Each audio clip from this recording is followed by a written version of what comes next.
What's up, y'all? My name is Misha Lindes. Welcome to Vox Tone Tips. I play in a band called SadGirl. We're gonna hang out and mess around with some pedals and some amplifiers and some guitars today.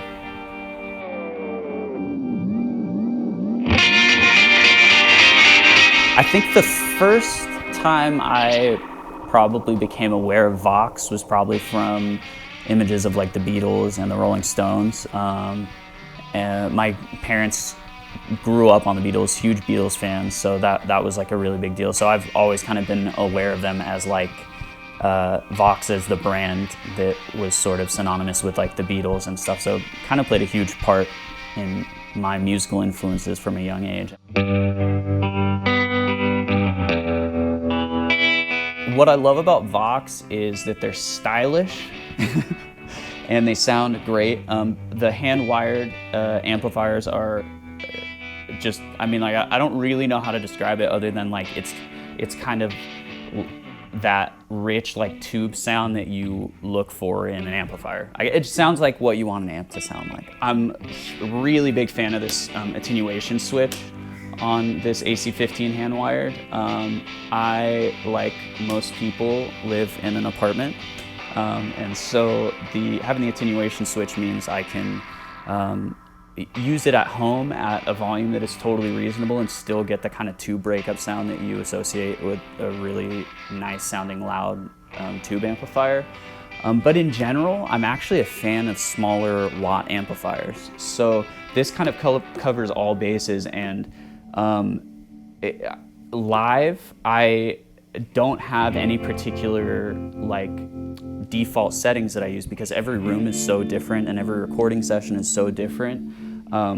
This amp gives you the ability to kind of like jump around between different styles and sounds of amplifiers, and you can get that small, you know, tube amp sound with a lower headroom and earlier breakup, or you can get a lot more headroom out of it, and then you can jump into the top boost channel with the EQ, and you can get like the classic kind of like high gain top boost Vox sounds. So this is my usual pedal board setup. This is pretty much what I use live. Occasionally stuff gets swapped around a little bit. This one's a new one, the Electro Harmonics Oceans 11. I had a Holy Grail Nano there for a while, but this one's got a few more interesting options. So essentially I have my classic tuner at the top here into fuzz. This is a Zvex Fuzzalo that they very kindly hand painted the graphic for me with the SadGirl rose on there. I've got my 63 Fender reverb, which has, you know, a little bit of gain to it, and also that classic wet, surfy spring reverb sound.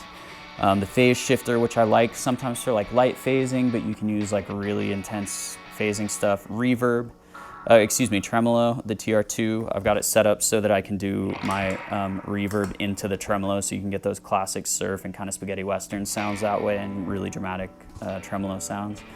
This Vibrato, which is maybe my favorite pedal at the moment. I love this thing. I had the Behringer clone version of it for ages, and it finally took a shit. I don't know if I can say shit, can I? But I love this thing.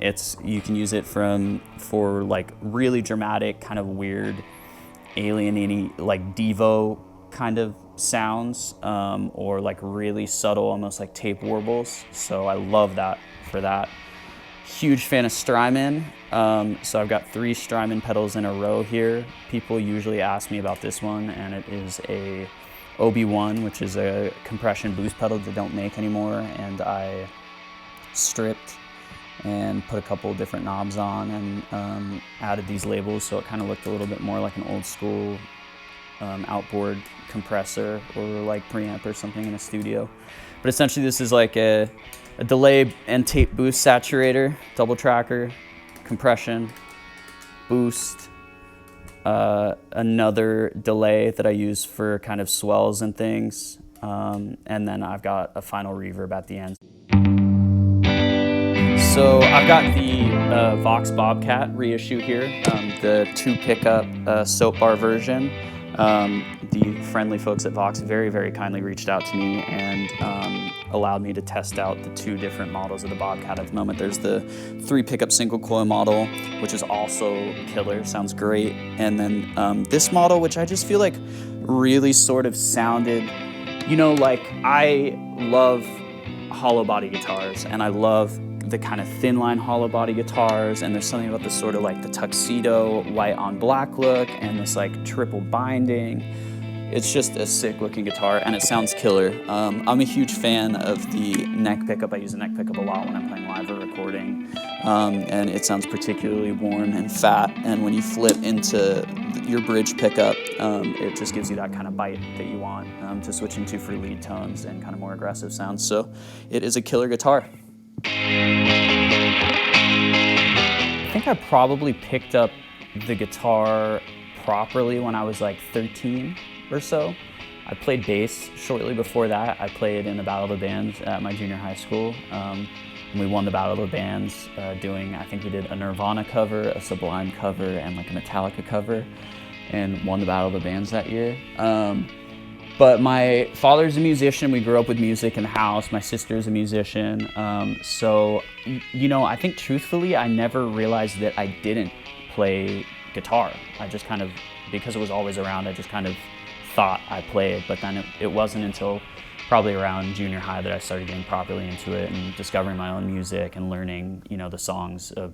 I remember my dad telling me about when he was younger and having a neighbor friend whose brother had a James Brown vinyl, and on the back of the vinyl it had an image of James Brown and his whole band all decked out with Vox gear, from the amplifiers to the PA system to the drums. And I just thought that was so sick that the whole James Brown operation was like decked out with Vox gear. So those are probably like my earliest known affiliations with Vox. And then probably also like the classic organ sounds of kind of the 60s, and also like the, you know, the guitars like the Bobcat and the Phantom and things like that.